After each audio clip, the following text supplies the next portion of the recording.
Hey, how's it going? Good? Yeah? It's the 4 o'clock talk. Everybody still awake? Yeah, feeling good? Going strong?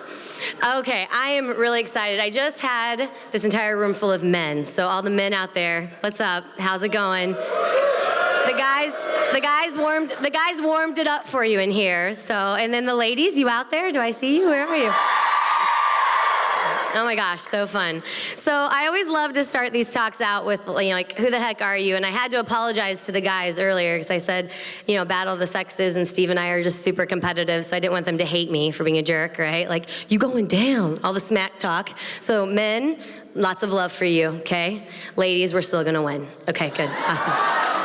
Mad love for the men out there. When I was a couple of years back, I was a dorm mom. Do you guys know a house mom? Do you guys have that? And my husband and Thomas and Fulton were 1 and 2, really little. And my husband and the boys and I, we all lived in a freshman women's hall, 142 freshman women. And for 3 years, I was the dorm mom. My husband, our last name is Swafford, so people call him Swaff Daddy, P. Diddy Swaff, whatever. You can call me Swaff Mama or Mama Swaff, we'll go by it all. So if I say Swaff, it's my husband, Andy. So the Swaffs lived right there in that apartment, and everyone goes, oh, so you got to know the women really well. It's where there are 142 women, there are at least 142 men. Amen? Right? I got to know the men and the women really well. And it was so fun because girls would come to me and we talk about life, and guys would come to Andy, or the couples would come to us, and we just were doing everything we could. And we called our couch the therapy couch, and we would just lay people down and just spoon feed them cookie dough and be like, it's gonna be okay. It's gonna be okay. I swear to you, it's gonna be okay, right?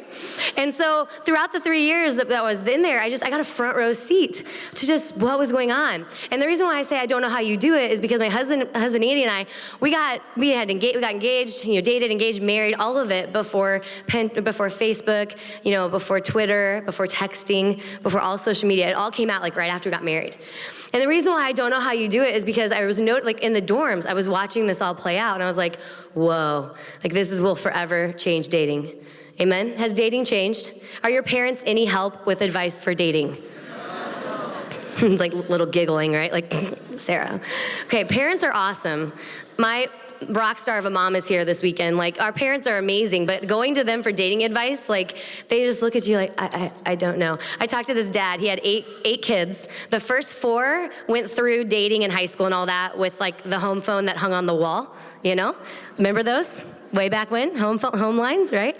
And then the other 4 had cell phones. And he was telling me how the phone would ring and his daughter or whatever would go and pick it up, and he knew who she was talking to, what they were talking about, who the main love interest was. He knew it all.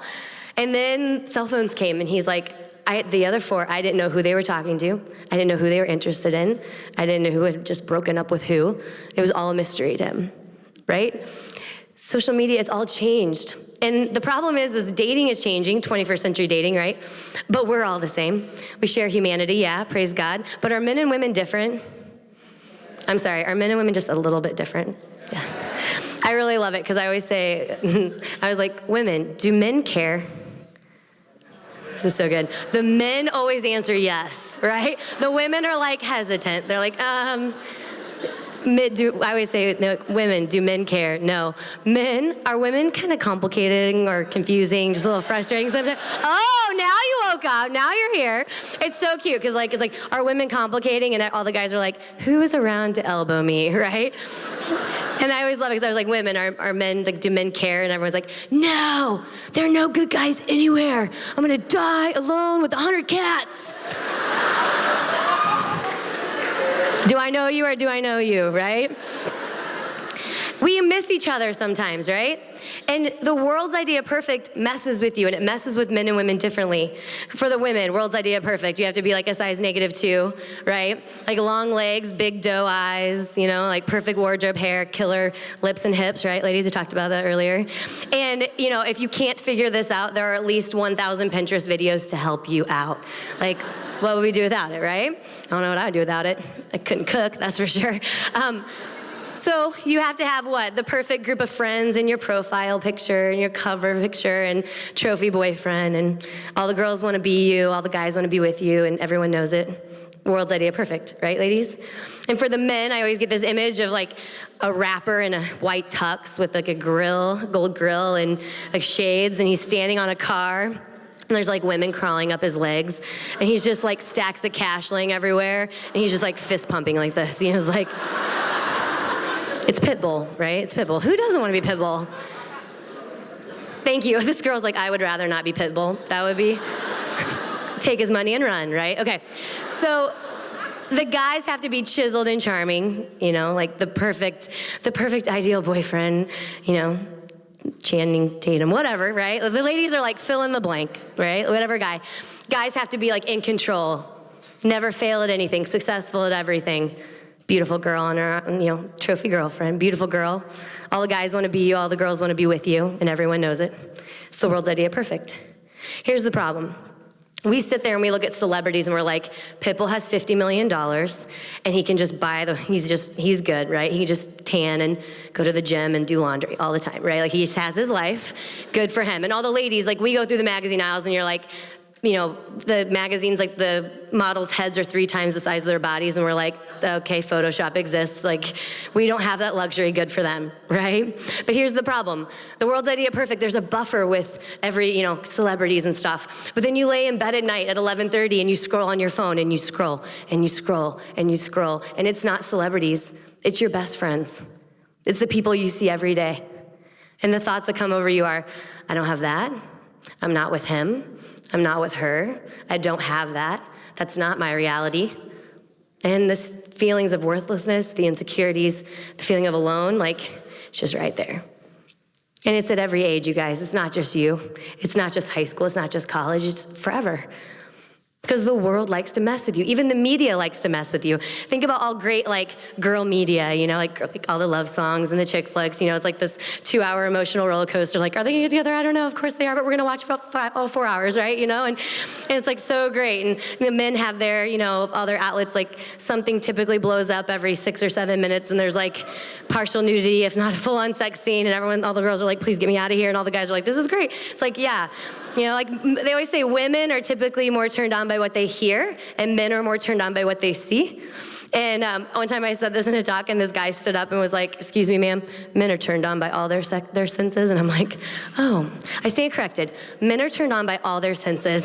Maybe just what they see is like the predominant one. And so like, yes, got you, I stand corrected. But everyone always jokes. I was like, if you don't believe me, if there's a guy running down the street with his shirt off and a girl drives by, she's like, dude, it's not that hot out, put your shirt on, right? But if there's a woman running topless down the sidewalk and the guy drives by, fatal car accidents. Are you with me? You with me? Okay. The media knows how to mess with you. So not only do you have the world's idea of perfect breathing down your neck, but you have this like intense pressure to date someone, this intense pressure from the media to be with someone, to be someone, and to be with someone. The lady that cuts your hair, your sweet grandmother, everyone. Every question, college students. So are you seeing anyone right now? You're like, do you want to be punched in the face? Like, is that your goal for right now? Like, right? Are you tired of it? I mean, I know, I've been there, we've all been there, but this whole desire, this like status that you have to be dating someone, you have to be with someone, do they know it's pretty complicated? Is it kind of frustrating? Not only are we missing each other, but we have all of this breathing down our necks. So the fact that men and women miss each other sometimes, this talk is to help us kind of maybe meet and talk and start a conversation, right? Guys, it's really funny when I give talks to the men. They typically start out and they're like, you know, leaning back, like, chastity, someone shoot me. You know, like, what am I doing here? You know what I mean? And then halfway through the talk, they're leaning forward. And then they're like 3/4 the way, they got their hands on their knees. And then by the end, they're like, secrets to women, feed me. Like, I'll take any help I can get, right? Right, men, right? Is there a manual, men? Is there a formula? How do you pursue a woman in the 21st century? Yep, that's right. They're all like, I would take one of those. Yep. Thank you, I would love that. We miss each other, right? So men, I'm gonna help you out. Ready? Turn it on. Guys, here we go. Ladies, tell me if this doesn't help the men understand the inner workings of the female mind a little bit, right? When the men look and go, what? This is just helps, right? It's Friday night, typical Friday night. We've all been there. Sweats, right? No other option. Sweats, group of girlfriends, stack of DVDs, chick flick. Takes approximately 3 hours to figure out which 3 we're gonna watch, but we will figure it out, right? We figure it out, and then we have our box of Little Debbies. I mean both of our boxes of Little Debbies, right? And we're not sharing. And game on. Put on the first one, you're like, yes, this is so good. Why don't we do this every night, right? And then you're like, throw on the sequel, number 2, you're like, yes. And the credits roll, and you're like, well, my life is worthless. Let's do the third one, right? Yes. So you throw on the third one, it's like 2 a.m., and finally you watch this last one, and the blue screen comes up, the credits are rolling, and you get up and you take your remote control and you chuck it against the wall, and you're like, when's it gonna be my turn? I am so sick and tired of waiting for Mr. Right, Mr. Perfect to walk into my life. I need a cute guy and a sunset and a horse right now. Right? And all the girls are like, oh girl, you just said that out loud, right? And you spend the rest of the night just venting about him and him and him and this and this and this, and you go to bed bitter and frustrated and out of oatmeal cream pies, right? So then it's Monday morning, Monday morning rolls around, and you see this guy that you're halfway attracted to, and he's like, hey. And you're like, hey, I want you. Okay, so what do? Ladies, obviously, you start mentally stalking him, right? It's so funny. I love putting this slide up because, guys, awkward giggling means it's true. Every time. The whole talk, okay? So when you hear high-pitched giggling, that's the women confirming my talk, okay? Good, awesome. Mentally stalking. All the guys are like, I'm creeped out, don't even really know the definition. Creeped out, right? Mental stalking. You look at 1,000, you're like, is he gonna be there? I don't know. Did he smell like Aqua de Joe? I think that was Aqua de Joe, I think so. I'm on our first date, and then the wedding proposal or the marriage proposal in our wedding, I have the dress picked out, it's all on a secret board, he just has to push play and go, right? Mental stalking. And then you go to social media stalking. Guys, do you hear it? Guys do it too, though. They're like, I'm not laughing, I swear I'm not laughing, right? You jump on and look at 1,455 pictures of him and his Uncle Bill on his fishing trip, and you're like, that's the cutest golden retriever I've ever seen in my entire life. And there's a picture of him with his arm around a girl, and you're like, oh, that better be his sister. Right? This front row is guilty right here. Then you start flirting, right? It's okay, I'm gonna go do that. And then you start texting. It's my favorite part of the talk. Did you hear how deathly silent the entire room went? It's texting, dun dun dun. There's nothing funny about that word, right? Texting, is that not the most emotionally charged word? Right? Texting, good for relationships, bad for relationships? Show me both. I love it. It's everyone's 7 o'clock. I don't know, I usually ask high schoolers, they're like, it's great, And college students are down with texting, Okay, it's charged, right? We'll leave it with it's charged for now. Then you start calling, 2 a.m., phone on speaker, on the pillow, like he's there, right? Awkward giggling. Okay, good. Then you start calling, and then you start physically stalking him, right? Okay.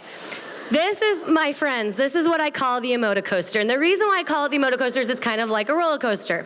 You guys all been to Six Flags, something fun, Worlds of Fun, and you're in line, you've convinced your friends the 4-hour wait is going to be worth it, and you're like, yes, this is going to be epic. And you get on the ride, and you're waiting, you finally get there, strapped in, up the mountain, chink, chink, chink, chink, chink, yes.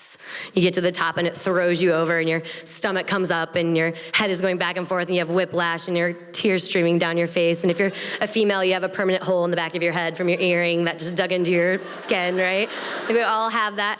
And then the ride comes to this grinding halt and you take one step off the ride and throw up in front of everyone. And you spend the rest of the day by a shady tree and a trash can wondering why that was a good idea. Don't raise your hand. Have you ever been in that relationship before? This relationship before? Don't raise your hand. Have you ever seen this relationship happen before? Okay, you can raise your hand. It's okay with that. Just mental stalking, social media stalking, flirting, texting, calling, physically stalking. It's the emoticoaster, right? It can move in 5 days. It can move in 5 weeks. It can move in 5 years. Please, Lord Jesus, let that be our reality, right? But do you guys see it? It happens all the time. Now remember, I'm not a hater. Instagram, Pinterest, Facebook, Twitter, I love it all. Sarah Swafford 18, I'm not a hater. But are there some potential traps maybe with all of these? Yeah. Okay, so this is a really overwhelming slide, but I think it's important. Any visual learners in the crowd? Visual learners. This is for you and me. Mental stalking. I'm going to read it in case you can't see it. It's a one-way relationship. You're building the unknown. Expectations can be too high, and it can be creepy. Social media stalking. You're getting into someone's personal life and making assumptions. Wouldn't you rather let that person tell you about himself or herself? Flirting. You may be seeking attention, feeling an insecurity, or sending mixed messages. It can come across as fake. Don't you want them to get to know the real you? Texting, it can be intimate, misinterpreted. You can rationalize things as no big deal, and it can be addictive. Amen? True slide. Calling, you may stay up late, reveal a lot about yourself, and calling and texting can both be very private. Physically stalking, you have to be around them. You don't have any fun without them. You do things just because they do. You may change who you are to please them and start going to things just because they're there. It's easy to wrap yourself up in something for the wrong reasons. Physical stalking, when you saw it, it probably was like the puppy dog, he or she just follows them around, but it means something different, doesn't it? It's really hard for high schoolers to not start dating someone and just completely change everything. You guys ever had that best friend where you do everything together, they're always around, and then one day they're just gone? It's where did he go? Or where did she go? And then you find out they're dating someone, they're like, oh, I bet I know where he is. He's probably at her house, right? We've all had it. There's some potential traps. The emoticoaster, it just has people spinning. The world's idea perfect just spins you right onto the emoticoaster.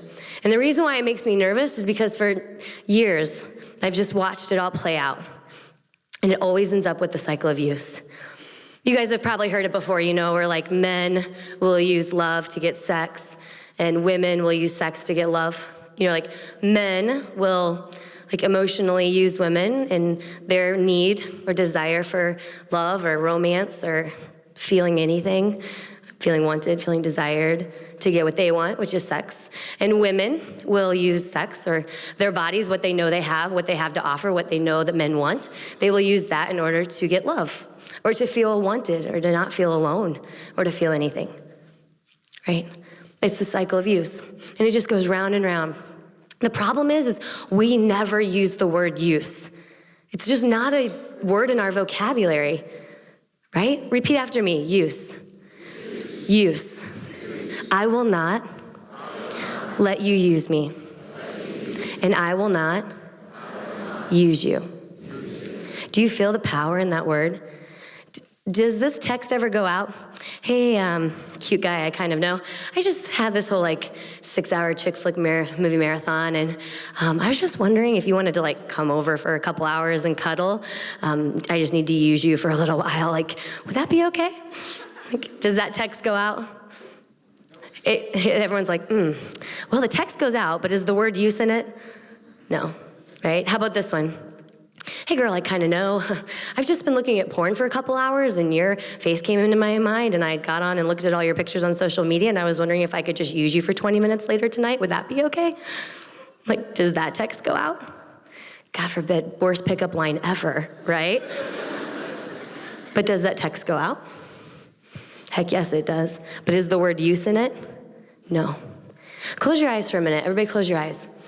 I want you to think of a time in your life where you were used, either emotionally or physically, and you knew it. Or think about a time in your life where you were used emotionally, or you used someone else, either emotionally or physically, and you knew it. Or a time where you watched your best friend be used emotionally or physically, and you knew it.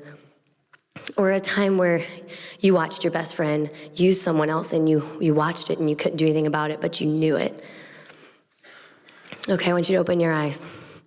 Those are 4 of the heaviest questions that I could ask you or that you could ask me.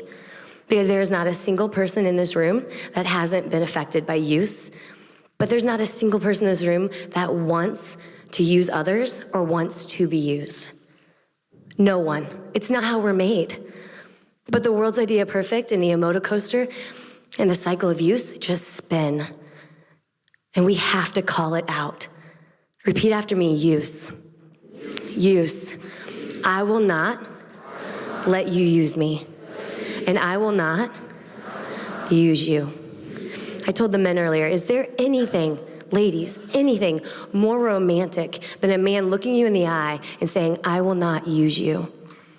I'm gonna go with no. Like, I will not use you. Do you feel the power in that?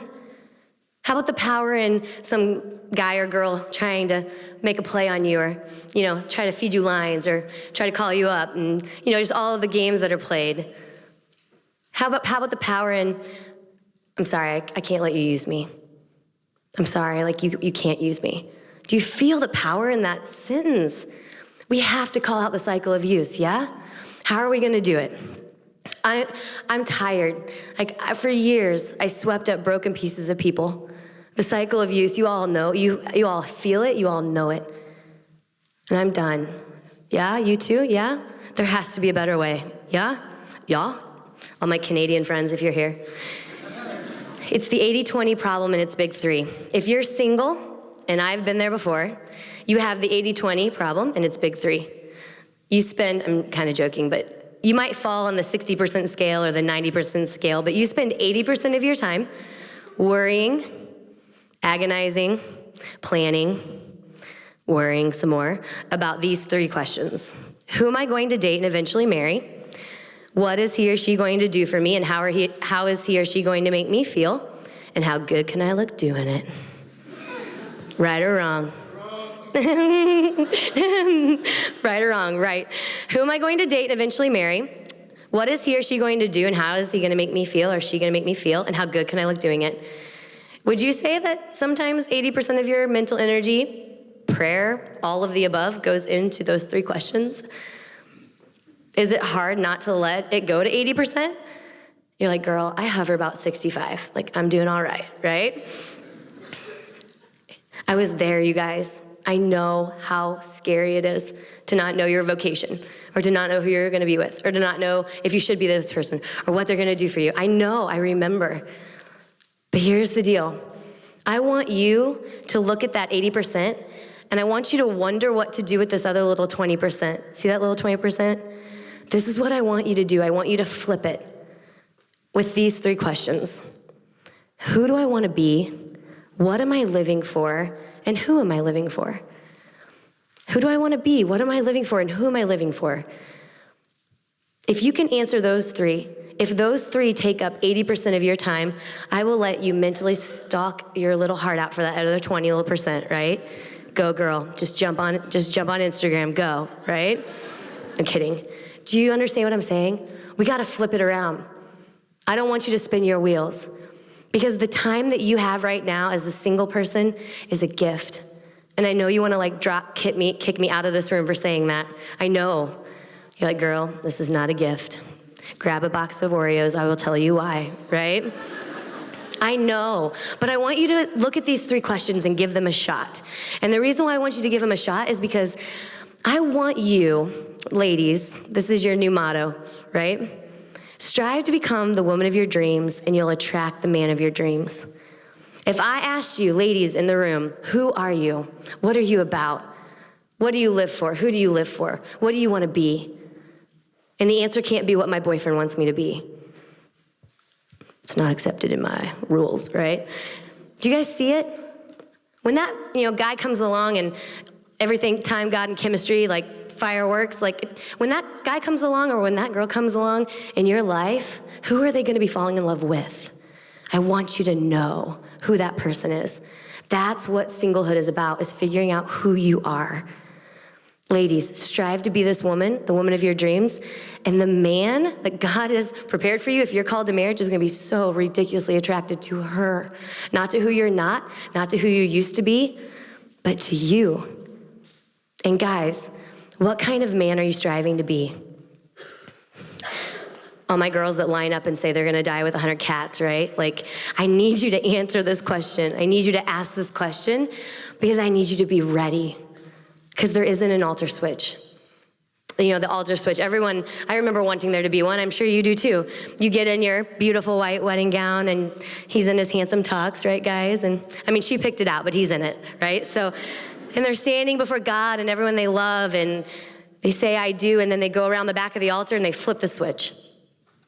Like a little light switch. And instantly they become the man or the woman that they've always longed to be. Instantly. The altar switch. Is that how it works?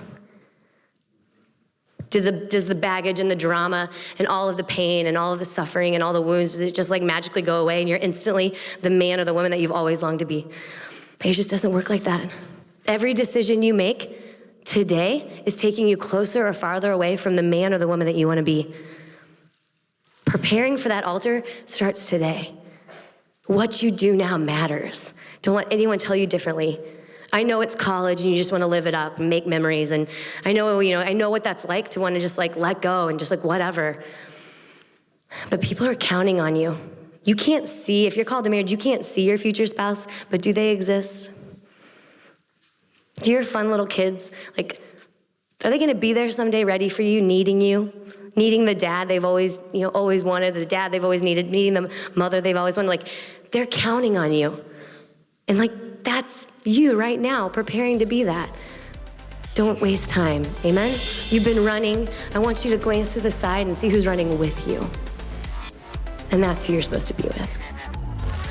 Most 21st century relationships have 3 steps: meet, hook up, move in together. The natural progression of a relationship is there not only to protect your heart, but to protect the heart of the person that you're gonna be with if you're called to marriage.